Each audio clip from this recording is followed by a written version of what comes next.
السلام علیکم ناظرین. جب ظلم عام ہو جائے اور آواز دبنے لگے تو ایک سوال اٹھانا فرض بنتا ہے. کیا ہم واقعی خاموش رہ سکتے ہیں؟ آج ہم بات کریں گے صنفی تشدد، جو سماجی ناسور اور ترقی کی راہ میں ایک رکاوٹ. اسی کے بارے میں بات کرنے کے لیے میں ہوں آپ کا ہوسٹ میثم عباس، اور میرے ساتھ ہیں ہمارے گریٹ گیسٹ پنجاب یونیورسٹی کے الومنائی مزمل کاکر صاحب. السلام علیکم سر. کیسے ہیں آپ سر؟ سر جی، پہلے تو میں چاہوں گا کہ آپ ایک سمرائز ہوئے میں ہمارے ناظرین کو اپنی جدوجہد پر مبنی زندگی کے بارے میں تھوڑا بتائیں. بہت شکریہ آپ کا. میرا نام مزمل کاکڑ ہے. میں بیسیکلی بلوچستان سے ہوں، ڈسٹرکٹ قلعہ عبداللہ جو افغان بارڈر کے قریب ہے. پنجاب یونیورسٹی سے میں نے گریجویشن کی ہے اور وہاں پہ میں پشتون کونسل کا چیئرمین رہا ہوں.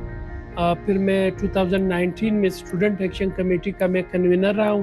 اوورال پاکستان میں 52 سٹیز میں ہم نے اس ٹائم مارچز کیے تھے اسٹوڈنٹ یونینز کے لیے.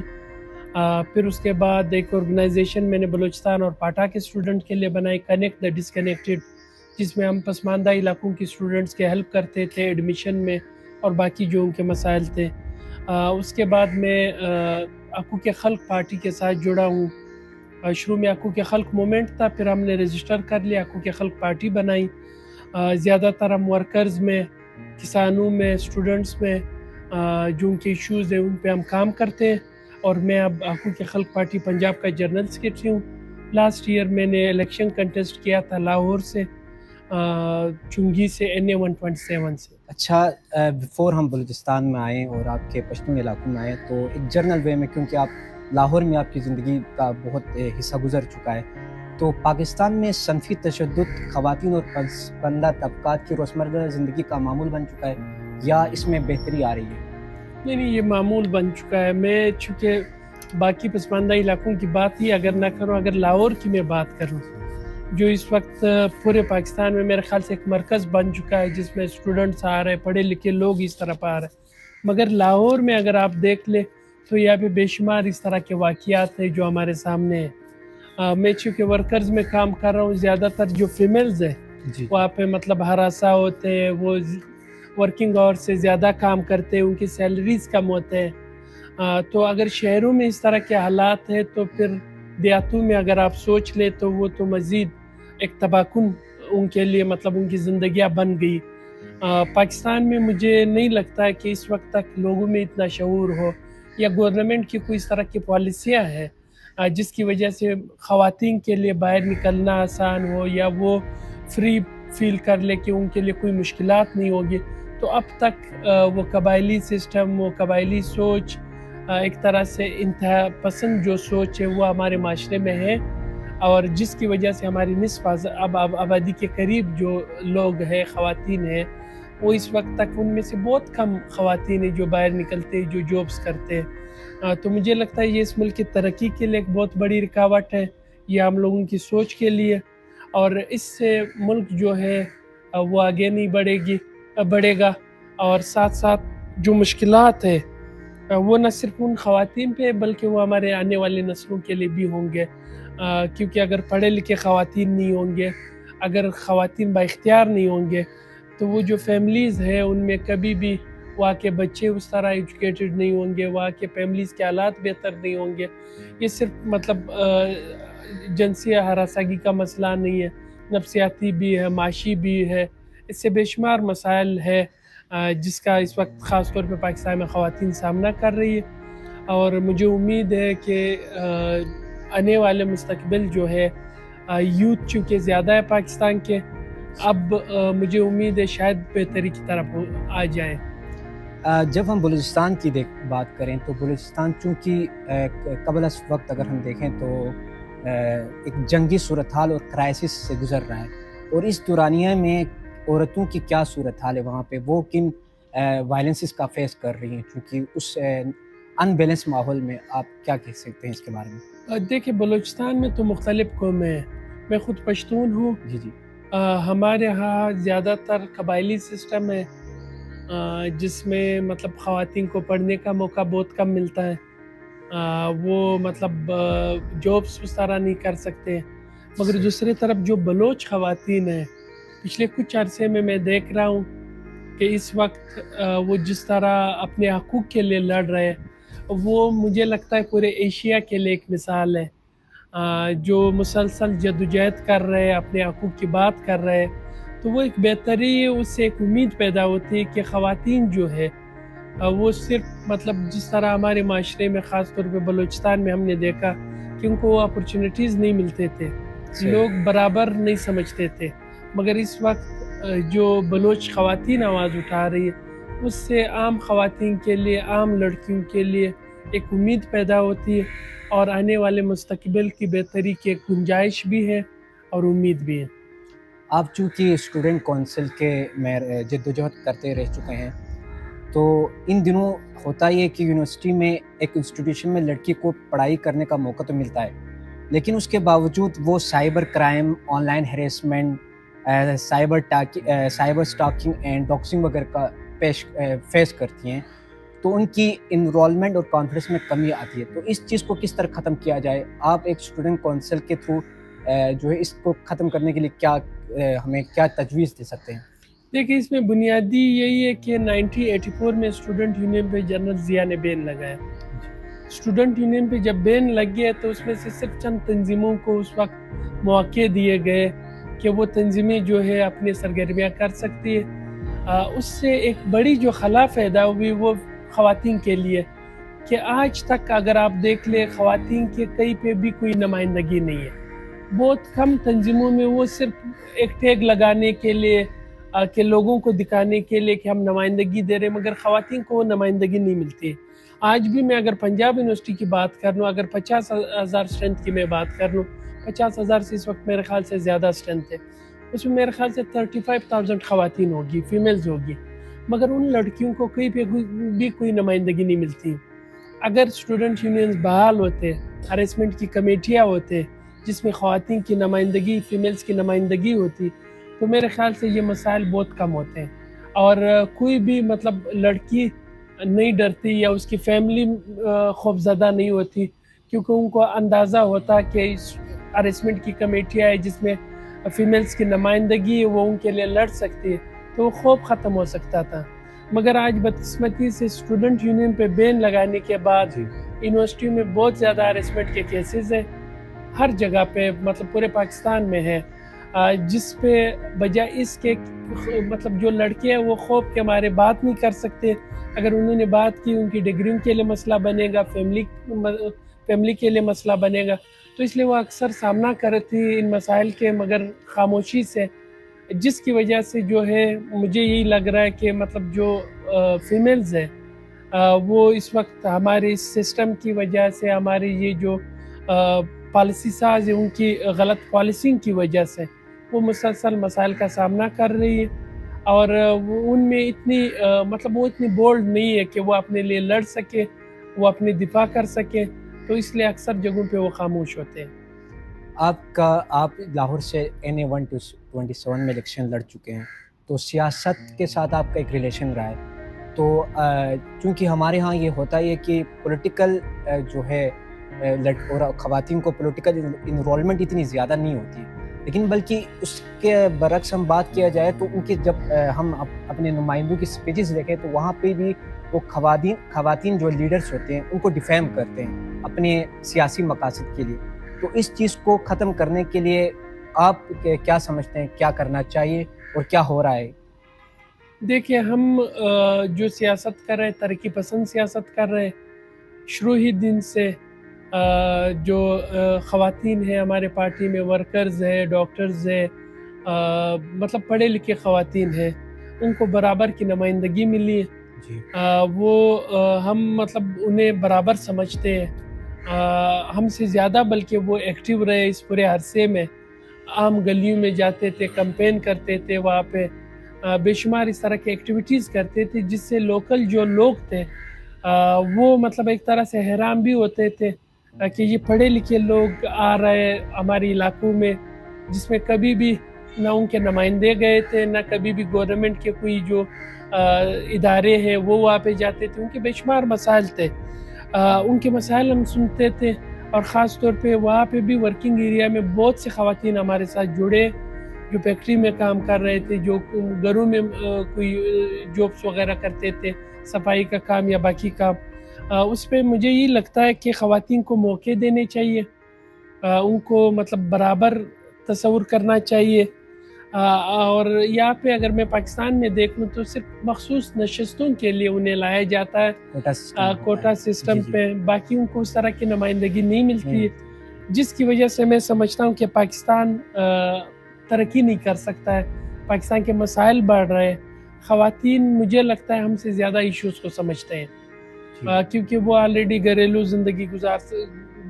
گزارتے، بچے وغیرہ، مطلب جس طرح ان کا وہ خیال رکھتے. تو جب بھی ہمارے ساتھ علاقوں میں خواتین گئی ہے، ہم سے بہتر وہ لوکل لوگوں کو سمجھا سکتے تھے اور ہم سے بہتر وہ ان مسائل کو سمجھ سکتے تھے. بلوچستان کی اگر میں اسپیسیفکلی بات کروں تو فائنینشیل انکلوژن آف وومن جو ہے وہاں پہ وہ صرف 13% ہے، جو کہ وہاں کی پاپولیشن کے مطابق نہ ہونے کے برابر ہے. تو کیا وجوہات ہیں کہ وہاں کے وومن جو ہے امپاورمنٹ اور فائنینشیل انڈیپینڈنٹ کی بہت زیادہ کمی ہے ان کے پاس؟ اس میں 2-3 چیزیں. ایک تو بنیادی یہ ہے کہ ایجوکیشن وہاں پہ اس طرح نہیں ہے. جی، بلوچستان میں یونیورسٹیز نہیں ہے، اسکولز اس طرح بحال نہیں ہے. صحیح. سیکنڈ یہ ہے کہ قبائلی سسٹم بھی ہے تھوڑا بہت، جس کی وجہ سے لوگوں میں اویئرنیس نہیں، وہ اپنے بچوں کو پڑھا نہیں رہے. اور اس میں سب سے بنیادی کردار ریاست کا ہے کہ ریاست نے کبھی توجہ نہیں دی ان علاقوں پہ یا وہاں کے لوگوں پہ کہ ان کے بہتری کے لیے یا ان کے مستقبل کے لیے کوئی بہتر انیشیٹو لے. تو اس وجہ سے جو ہے بلوچستان پسماندہ رہ چکا ہے باقی ملک کی نسبت. اور خواتین جو ہے وہاں پہ میں سمجھتا ہوں کہ پنجاب میں بھی اگر کوئی ایشو ہوتا ہے تھوڑا بہت اس پہ آواز اٹھتا ہے، مگر بلوچستان میں نہیں ہے، کیونکہ وہ قبائلی سسٹم اور جو انتظامی جو ایک رویہ ہے وہاں پہ، جو لوکل انتظامیہ ہے یا جو قانونی چیزیں ہیں، اس میں ان کو کوئی امید نظر نہیں آتی ہے. اور پھر وہ مطلب ان کے پاس کوئی سکلز نہیں ہوتے خواتین کے پاس، کیونکہ بلوچستان میں فیکٹریاں نہیں ہیں. اگر مطلب ایجوکیشن بھی اس طرح نہیں ہے تو خواتین جو ہے وہ صرف گھروں تک محدود ہوتے ہیں. اس کی وجہ سے وہ باقی ملک کی نسبت مطلب پیچھے رہ گئے ہیں. قبائلی سسٹم کا آپ نے ذکر کیا، تو قبائلی سسٹم کس طرح جو ہے خواتین کو ترقی کی راہ میں رکاوٹ بنتا ہے؟ اس کے ریفارمز کی ضرورت ہے یا قبائلی سسٹم ہی ایسا ہوتا ہے کہ جو رکاوٹ بنتا ہے؟ دیکھیں، قبائلی سسٹم ریاست ہر چیز ختم کر سکتی ہے. جی. بلوچستان کی اگر آپ دیکھ لیں یا اوورال پاکستان میں دیکھ لیں، ریاست تو بہت طاقتور ہے. صحیح. مگر ریاست نے کبھی سنجیدگی سے وہاں پہ کوشش نہیں کی کہ خواتین کے لیے کوئی سکولز بنا لے، کوئی کالجز بنا لے، کوئی یونیورسٹیز بنا لے. کبھی بھی کوشش نہیں کی. عام لوگوں کو یہ جواز ملتا ہے جو قبائلی سسٹم میں رہنے والے لوگ ہیں، ان کو یہ مطلب جواز ملتا ہے اور وہ خواتین کو پھر آگے بڑھنے نہیں دیتے. کوئی بھی اپنے بچی کو پنجاب نہیں بھیج سکتا ہے. یہاں پہ تو بلوچستان کے جو لڑکے ہیں ان کو بہت کم مواقع ملتے ہیں کہ وہ پنجاب کی طرف یا باقی اسلام آباد یا باقی ملک کی طرف جائے. خواتین کے لیے تو بہت ہی مشکل ہے، جس میں مجھے یہ لگ رہا ہے کہ جب تک ایجوکیشن جو ہے بلوچستان میں ایجوکیشن سسٹم ٹھیک نہ کر لے تب تک یہ قبائلی سسٹم رہے گا اور تب تک یہ مشکلات کا سامنا خواتین کریں گے. اچھا، تو one of the form of gender based violence کی بات کیا جائے تو اس میں غیرت کے نام پہ قتل کرنا، آنر بیسڈ کلنگ، تو اس میں جو مرڈرر ہوتا ہے وہ تو گلٹی فیل نہیں کرتا ہے، لیکن ایک سوچ اسٹیریوٹائپ پایا جاتا ہے لوگوں میں کہ اگر جو داغدار بناتا ہے ایک فیملی کے، ایک انڈیویجول، یہ سمجھا جاتا ہے کہ ایک انڈیویجول اس فیملی کو داغدار بناتا ہے، اور اگر اس فیملی کے افراد اس پارٹیکولر انڈیویجول کو پینلٹی ٹو ڈیتھ اگر نہیں کرتے ہیں تو ان کو کوورڈائز، کرج لیس سمجھا جاتا ہے. تو ایک ایسی اسٹیریوٹائپ، کلچر اسٹیریوٹائپ لوگوں میں پائی جاتی ہے. تو اس کو ختم کرنے کے لیے کیا کیا جائے؟ کیا یہ سوچ اب بھی لوگوں میں وہاں پہ اسی طرح ہے یا بدل چکی ہے؟ یہ کافی حد تک بدل چکی ہے، مگر پھر بھی مطلب گاؤں دیہاتوں میں تھوڑی بہت یہ سوچ ہے. یہ میڈیا کے تھرو ہی بدلی جا سکتی ہے. میڈیا کے تھرو اور بہتر نصاب سازی کے تھرو، کیریکولم کے تھرو یہ سوچ بدلی جا سکتی ہے. اگر ہمارے کیریکولم بہتر ہوتا تو پاکستان میں بہت سے مسائل ہی حل ہو جاتے ہیں، مگر بدقسمتی سے جو کیریکولم یہاں پہ پڑھایا جاتا ہے اس کیریکولم کی وجہ سے بھی لوگ جو ہے تشدد کی طرف جاتے ہیں. لوگ اس طرح کے لوگوں کا بیہیویئر ہوتا ہے کہ معاشرے کے لیے وہ ایک خطرہ بن جاتا ہے. مجھے لگتا ہے کیریکولم اور میڈیا کے تھرو یہ سوچ بدلی جا سکتی ہے، اور ساتھ ساتھ یہ کافی حد تک مطلب کم ہوا ہے مگر ختم نہیں ہوا ہے، جس پہ یوتھ بھی بہت بڑا ایک رول ادا کر سکتے ہیں، ایک پوزیٹیو رول۔ تو اس سے مجھے یہی امید ہے کہ اگر ایک طرف سے اگر ریاست کوئی بہتر پالیسی بنا لے، دوسری طرف سے اگر یوتھ میں اویئرنیس ہو تو یہ چیزیں ختم ہو سکتی ہیں۔ پشتون علاقوں میں اگر ہم بات کریں تو وہاں پہ صنفی تشدد کس طرح جو ہے کہ صنفی تشدد کے بارے میں لوگوں کی کیا سوچ ہے؟ کیا لوگوں کی وہاں پہ جو صنفی تشدد ہو رہی ہے وہ مختلف ہے باقی علاقوں سے یا سیم ٹو وہی ہے؟ نہیں، وہاں پہ مختلف ہے، یہ تو ہر جگہ پہ مختلف ہے۔ جی پنجاب میں اگر آپ دیکھ لیں تو یا پھر فیکٹریوں میں ہوتی، یا پھر گھروں میں کچھ حد تک ہوتی، یا پھر یونیورسٹیوں میں کبھی کبھی مطلب کوئی اس طرح کیس آتی ہے۔ پشتون علاقوں میں اس سے مختلف ہے کیونکہ وہ قبائلی سسٹم ہے، وہاں پہ ایک طرح سے مطلب جہاں تک میں نے نوٹ کیا کہ عورت پہ ہاتھ اٹھانا وہ اس طرح نہیں سمجھتے کہ مطلب وہی غیرت کے ان چیزوں پہ آ جاتے کہ عورت پہ ہاتھ نہیں اٹھانا چاہیے، کیونکہ انہوں نے شروع سے ہی ذہنوں میں یہ رکھا ہوا کہ عورت جو ہے مرد کی نسبت وہ کمزور ہے۔ تو وہاں پہ وہ تشدد اس طرح میں نے نہیں دیکھی، کیونکہ فیکٹریز نہیں ہے، جابس اس طرح کی اپرچونیٹیز خواتین کے لیے نہیں ہے، تو مجھے نہیں لگتا ہے مطلب شہروں میں یہ زیادہ ہے بنسبت دیہاتوں کی۔ ڈریس کوڈ سسٹم کی بات کریں ہم، جو بلوچستان کے پی کے ایون دو ہمارے جی بی کے کچھ ایریاز میں وہاں پہ خواتین کے ڈریس میں سختی ہوتی ہے، حجاب برقع بہت سختی سے، اور ان کا لائف ان کا گھر سے باہر نکلنا مطلب بہت ہی اسٹرکٹلی دیکھا جاتا ہے۔ تو اس کی وجہ سے کیا آپ سمجھتے ہیں کہ ان کی انرولمنٹ سوسائٹی میں کم ہوتی ہے اور وہ کانفیڈنس کی کمی کا شکار بنتی ہیں یا نہیں بنتی؟ بالکل بنتی ہے۔ یہ تو اصل میں اگر آپ دیکھ لیں یہ افغان وار سے پہلے اس طرح کچھ بھی نہیں تھا، جی جی ہاں، مگر افغان وار کے درمیان جب یہ جو نصاب سازی کی گئی، خاص طور پہ اگر میں پشتون بیلٹ کی بات کر لوں، تو اس نصاب سازی کی وجہ سے آج بھی مطلب ہم مسلسل اس کے ٹارگٹ ہو رہے ہیں، اس نصاب سازی سے جو یو ایس نے اور سعودی نے کی تھی افغان جات کے لیے، جو ہمارے علاقوں میں آج تک یہ مذہبی ایک طرح سے جنونیت ہے،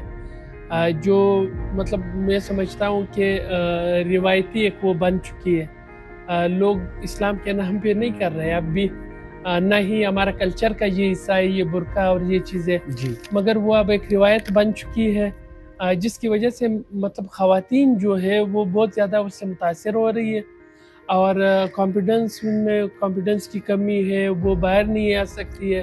وہ بالکل محتاج ہے مردوں کے، کہ وہ مردوں کے بغیر کچھ بھی نہیں کر سکتے۔ اگر کہیں پہ ان کی شادی ہو جائے تو پوری زندگی وہ برداشت کرے گا، اگر کوئی مرد ان کے ساتھ اس کا رویہ ٹھیک نہ ہو، وہ کبھی بھی الگ ہونے کا نہیں سوچ سکتی، صرف اس وجہ سے کہ ان کے پاس سکلز نہیں ہوتے، ان کے پاس کوئی اور اپرچونیٹی نہیں ہوتی۔ تو یہی ہے کہ نصاب سازی کی میں نے پہلے بھی ذکر کی، یہ نصاب سازی کے ذریعے یہ چیزیں تبدیل ہو سکتی ہے، اور اس کے لیے سب سے اہم یہ ہے کہ اگر ریاست اس طرح کا سوچ لے کہ اس ملک کے بہتری کے لیے، ترقی کے لیے، دنیا جس مقام پہ ہے ہم بہت زیادہ پیچھے ہیں، ہم تو کبھی مطلب ہم ان سے مطلب سوچ بھی نہیں سکتے کہ دنیا کس طرف جا رہی ہے، ہم جو ہے مزید پیچھے کی طرف جا رہے ہیں۔ اور اس پورے مطلب اگر پاکستان کو میں دیکھ لوں، اگر پشتون بیلٹ کو میں دیکھ لوں، خواتین کا ایک بہت بڑا رول بنتا ہے جو اس وقت بالکل نہ ہونے کے برابر ہے، اور وہ صرف اس وجہ سے نہیں ہے، اور اس کا اثرات صرف ان گھروں پہ نہیں پڑتے، اس کے اثرات اس پورے ملک پہ پڑتے، ملک کی معیشت پہ، ملک کی ترقی پہ، ہر ایک چیز پہ پڑتے۔ اگر ریاست بہتری لائے تو یہ ملک خواتین کی وجہ سے آگے جا سکے۔ آپ الیکشن لڑ چکے ہیں 127 سے، آپ کی پارٹی حقوق الخلق پارٹی ہے، تو آپ کی پارٹی کا اس جینڈر بیسڈ وائلنس کے اگینسٹ کیا مینیفیسٹوز ہیں اور کیا اوپینینس ہیں، اور آپ اگر لیٹ سپوز ان فیوچر آپ کو خدمت کا جو ہے موقع ملتا ہے تو آپ کس طرح اس چیز کو دیکھیں گے؟ دیکھیں، ہم تو میں نے پہلے بھی بتایا کہ خواتین ہم سے بہتر تھے ہمارے کمپین میں، ہمارے پارٹی میں ہم سے بہتر وہ ایکٹیو تھے، وہ بہتر چیزوں کو سمجھتے تھے، ہم تو اس چیز پہ بالکل یقین رکھتے ہیں کہ وہ برابر ہے، مطلب جو ان کو اپرچونیٹیز نہیں ملے، مگر ہمارے پارٹی میں ایگزیکٹو کمیٹی کے ممبرز ہیں بہت سے ہمارے خواتین، اور ان کو مطلب ہر جگہ پہ ان کو مواقع ملتے ہیں۔ دوسرا یہ ہے کہ اس پورے عرصے میں میں نے یہ دیکھا کہ جو سب سے زیادہ مشکلات کا سامنا کرتی ہے وہ خواتین کرتی ہیں۔ اگر گھر میں گیس نہیں آ رہا ہے اور صبح بچے نے جانا ہے اسکول تو ناشتے کا سب سے زیادہ ٹینشن خواتین کو ہوتا ہے۔ اگر بجلی کا بل جمع نہ ہو تو بجلی کٹ گئی تو خواتین سب سے زیادہ مسئلوں کا سامنا کرے گا۔ اگر گھر میں پانی نہیں آ رہا ہے، کیونکہ ہم ورکنگ ایریاز میں کام کر رہے تھے تو وہاں پہ بجلی کے بلوں میں جب اضافہ ہوا تو لوگوں نے اپنے بچے اسکولوں سے نکالے، وہ سارا دن وہ جو خواتین تھے وہ ان مشکلات کا سامنا کر رہے تھے۔ تو مجھے یہ لگتا ہے کہ خواتین کے لیے بہتر پالیسیاں بنانی چاہیے، ان کو مواقع دینے چاہیے۔ وہ صرف گھروں تک، میں نہیں سمجھتا ہوں کہ صرف گھروں تک وہ محدود رہے، ان کو پورا حق بنتا ہے کہ وہ مطلب خود مختار ہو، وہ خود سے کوئی انیشیٹو لے سکے۔ پارٹی کا بھی ایک سوچ ہے اور میں بھی ذاتی طور پہ یہ سمجھتا ہوں کہ وہ مطلب کبھی کسی کو محتاج نہ رہے۔ اگر ان کے ساتھ کہیں پہ کوئی زیادتی ہو تو وہ آواز اس پہ اٹھا لے، اپنے حقوق کے لیے لڑ سکے اور کسی مطلب خود کو کبھی کمتر نہ سمجھے۔ سائیکولوجیکل پوائنٹ آف ویو سے ہم اب بات کریں گے کہ اس صنفی تشدد کا ذہن پر اور نفسیاتی دباؤ کس طرح ہوتا ہے، اور جو انکنونسنگ میریجز ہوتی ہیں ان کی وجہ سے انٹیمیٹ پارٹنر وائلنسز ہوتی ہیں، تو اس کے بارے میں آپ کیا کہیں گے؟ دیکھیں، اس کا تو ایک بہت ہی برا اثر پڑتا ہے خاص طور پہ فیمیل پہ، کہ یہ صرف مطلب جو تشدد ہے وہ اس وقت تک وہ نہیں ہے عارضی کہ بس تشدد کر دیا گیا پھر ختم۔ یہ ان کی نفسیات پہ میں مطلب اگر آپ کو بتا دوں تو جو مطلب خاص طور پہ پسماندہ ایریاز ہے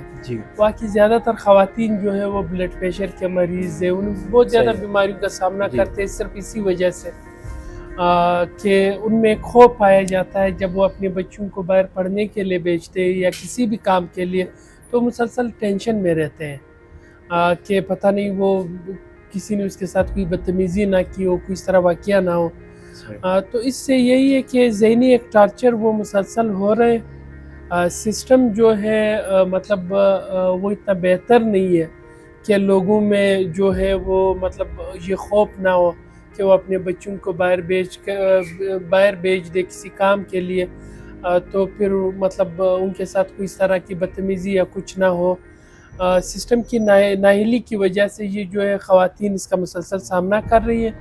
اور اس سے جو ہے معاشرہ جو ہے وہ ایک طرح سے ایک نصف آبادی جو ہے وہ مسلسل ٹارچر ہو رہی ہے جس پہ کوئی بھی دھیان نہیں دے رہا ہے۔ اور اس میں اس پورے مطلب جب میں دیکھ رہا ہوں اس میں زیادہ تر خواتین جو ہے ایجوکیشن سے بھی وہ دور ہو جاتے ہیں، وہ بس صرف ایک طرح سے وہ ایک غلامی جو ہے قبول کر لیتے ہیں، گھروں سے باہر نہیں نکل سکتے، کوئی ضروری کام ہوتا ہے پھر بھی وہ باہر نہیں نکل سکتے، بعض اوقات ان کو پرمیشن نہیں ملتا، اگر پرمیشن مل بھی جائے تو وہ ڈرتے ہیں بہت زیادہ۔ معاشرے کے اندر ایک خوف ہے خواتین کے لیے، تو مجھے یہ لگتا ہے یہ ذہنی طور پر نفسیاتی طور پہ اس کا ایک بہت ہی برا اثر پڑ رہا ہے خواتین۔ ان کے نفسیاتی جو وہ ہوتی ہیں بیماریاں ہوتی ہیں ان کو تو نفسیاتی سمجھا ہی نہیں جاتا ہے ہمارے اس معاشرے میں، تو وہ ان کو بولنا بھی بہت مشکل ہوتا ہے، ان کو کنونس کرنا کہ ان کو تو بعض اوقات سمجھ بھی نہیں آتا کہ چل کیا رہا ہوتا ہے۔ تو اب وائنڈ اپ کرنے سے پہلے میں آپ کو ایک سوال پوچھنا چاہوں گا کہ ان سب کا صنفی تشدد کا ملک کی معیشت، تعلیمی اور دیگر ترقی میں کس طرح رکاوٹ بنتی ہے، یہ جنڈر بیسڈ وائلنس کے عوامل؟ دیکھیں، اس کا بہت ایک بڑا نقصان ہے، وہ جیسے میں نے پہلے بھی کہا، نہ صرف اس فیمیل تک یا اس کی فیملی کے لیے بلکہ اس ملک کے لیے۔ آپ کی پوری نصف آبادی جو ہے ان میں زیادہ تر جو خواتین ہیں وہ گھروں میں ہیں، وہ مطلب کوئی جابس نہیں کر رہی ہے، کوئی ٹیکنالوجی سے ریلیٹڈ کوئی کام نہیں کر رہے، ان کے پاس کوئی سکلز نہیں ہے۔ ٹیکنالوجی سے ریلیٹڈ کی جب میں بات کروں تو میں نے ایک رپورٹ دیکھی تھی، بلوچستان میں صرف 16% جو ہے خواتین صرف فون یوز کر رہی ہیں، تو اس سے اندازہ ہوتا ہے کہ وہ ٹیکنالوجی سے کتنا دور ہے۔ تو یہ ایسا کیوں ہوتا ہے کہ ہمیشہ جو ہے خواتین جب کسی ٹیکنالوجی کی چیزوں میں کوئی بھی چیزوں میں سوشل ورک میں آگے جاتی ہیں تو اس کے خلاف ڈومیسٹکلی اور لوگوں کی سوسائٹی بھی ان کے ایک نگیٹو تھاٹس ان کے پہ رکھتی ہیں؟ اس سارے عوامل کو دیکھتے ہوئے آپ کیا کہنا چاہتے ہیں کہ وہاں پہ یہ ساری صورتحال بدل چکی ہیں یا اب بھی وہی ہے؟ دیکھیں اس پورے سوسائٹی کا جو ایک سوچ بنا ہے بہت ہی تنگ نظر،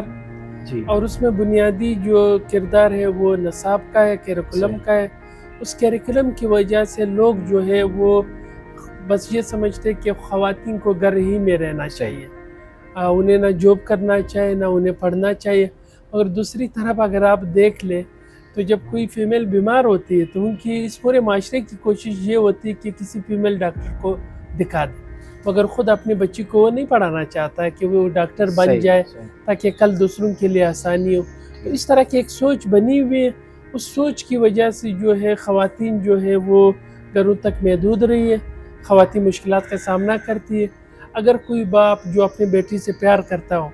اور اس کی اگر یہ سوچ ہو کہ اس کی بیٹی نہ پڑھے تو کل وہ اگر کسی اور کے گھر میں جائے گی، اس کی شادی ہوگی تو پوری زندگی وہ تشدد برداشت کرے گی، کیونکہ اس کو یہ لگتا ہے کہ وہ اگر اس گھر سے چلی گئی تو اس کی زندگی سے مزید تباہ ہو جائے گی، کیونکہ وہ سوسائٹی میں ان کے لیے کوئی آپشنز نہیں ہے کہ وہ کہیں پہ جا کے جاب کر کے اپنی زندگی پر سر کر لے۔ اس کے پاس اس طرح کا کوئی آپشن نہیں ہوتا ہے۔ وہ صرف اس سوچ کی وجہ سے جو نصاب سازی نے ہماری کی ہے، جو افغان جات کی وجہ سے ہوئی ہے، جو اپنے بلوچستان کی ابھی بات کی،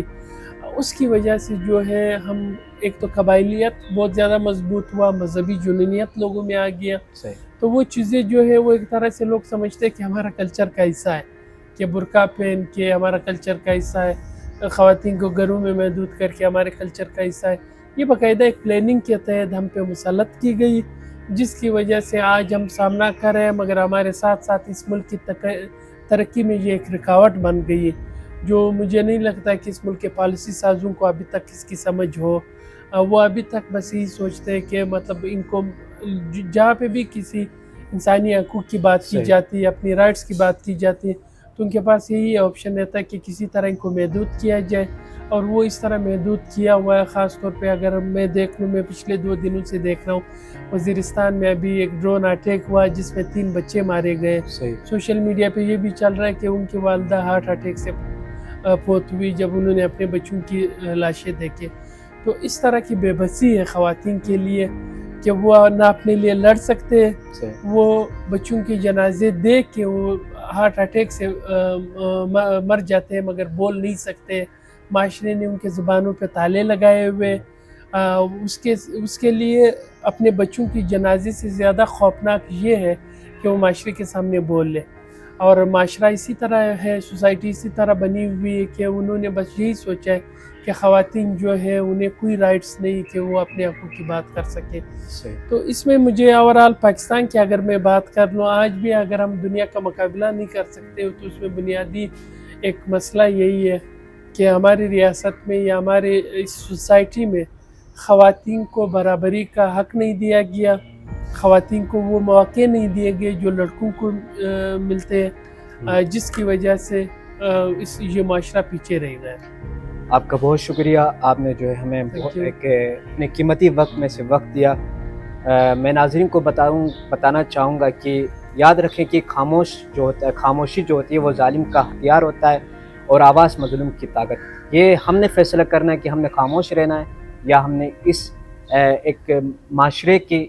صنفی تشدد جو معاشرے کا ایک ناسور عمل ہے، اس کے خلاف بولنا ہے۔ اسی طرح کسی اور پوڈ کاسٹ میں ہم ملتے ہیں، ابھی تک کے لیے اللہ حافظ۔